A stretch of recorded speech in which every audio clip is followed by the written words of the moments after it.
ఈరోజు మనం ఒక గేమ్ గురించి మాట్లాడుకుందాం. దేని గురించో చెప్పనా? పరమపద సోపానం. విన్నారా ఎప్పుడైనా? ఇదేంటి కొత్తగా ఉంది ఈ పదం అనుకుంటున్నారా? మీరు ఎప్పుడైనా స్నేక్ అండ్ ల్యాడర్ ఆడారా గేమ్? ఎస్, అది ఇది ఒక్కటే.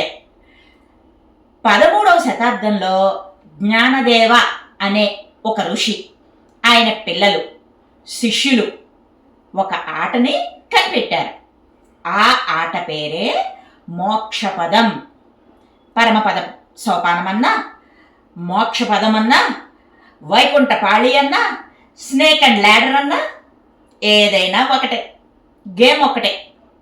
సో మన సంస్కృతి, ఆచారాలు అన్నింటినీ మధ్యలో మనల్ని పరిపాలించిన బ్రిటిష్ వారు నాశనం చేసేశారు. ముఖ్యంగా మన విద్యా వ్యవస్థని నాశనం చేసేశారు.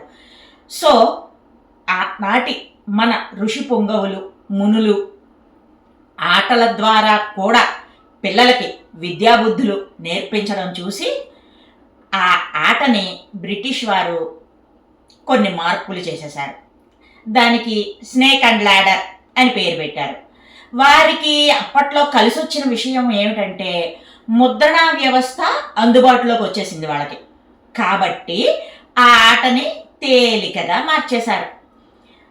మరి మన ఋషులు రూపొందించినటువంటి ఈ ఆటలో 100 గడులుంటాయి.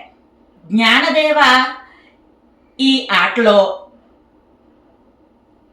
ఒక్కొక్క గడికి సంబంధించి ఒక్కొక్క పేరు కూడా పెట్టారనమాట. 12వ గడిలో నమ్మకం అని, 51వ గడిలో విశ్వసనీయత అని, మరి ఇంకా 57వ గడిలో దాతృత్వం అని, 76వ గడిలో జ్ఞానము అని, ఇంకా 78లో మునివృత్తి అని, ఇలా రకరకాల పేర్లు పెట్టి రూపొందించారు.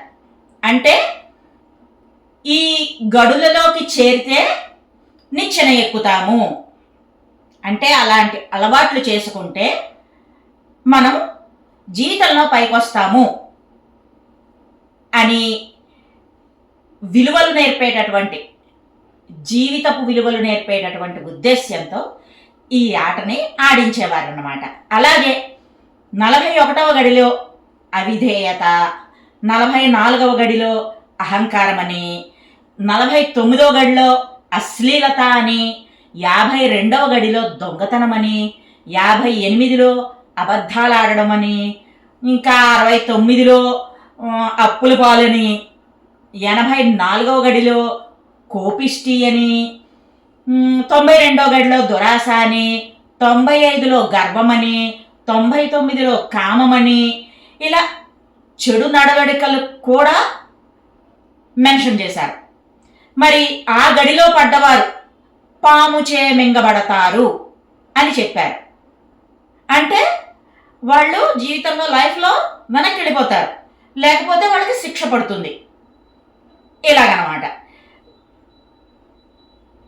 తమ జీవితంలోకి ఎవ్వరూ కూడా ఈ చెడ్డ గుణాలు రాకుండా చూసుకోమని ఈ ఆట ద్వారా ఇండైరెక్ట్గా చెప్పేవారనమాట. ఆటల ద్వారా, కథల ద్వారా మంచి చెడు గురించి చెప్పి మోటివేట్ చేయడం అనేటటువంటిది మన సనాతన ఋషులకే చెల్లింది. ఇక చివరిగా 100వ గడిలో ప్రవేశిస్తే మోక్షము అని చెప్పారు. అంటే నువ్వు ధర్మానికి సంబంధించినటువంటి నడవడికను ఏర్పాటు చేసుకుంటే నువ్వు మోక్షాన్ని పొందుతావు.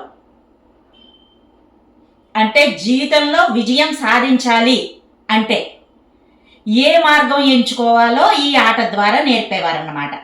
ప్రతి నిచ్చెనకి పైభాగంలో ఏదో ఒక దేవత ఫోటో ఉండి మంచి నడవడిక ఉంటే దైవకృప ఉంటుంది అని ఆ పటం చూస్తే అర్థమయ్యేది.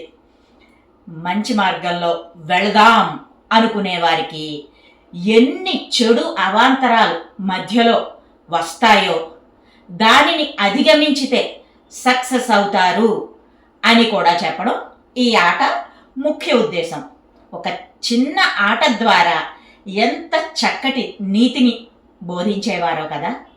అటువంటి చక్కటి విద్యాబోధన గురుకులాలు, గురువులు మళ్ళీ తిరిగి రావాలని మనస్ఫూర్తిగా కోరుకుందాం. మన తర్వాతి తరాలు భవిష్యత్తులో మంచి సక్సెస్ని పొందాలని మనస్ఫూర్తిగా కోరుకుందాం. శుభమగుగాక. మరో మంచి వీడియోతో మళ్ళీ మీ ముందుకు వస్తా. By bye friends.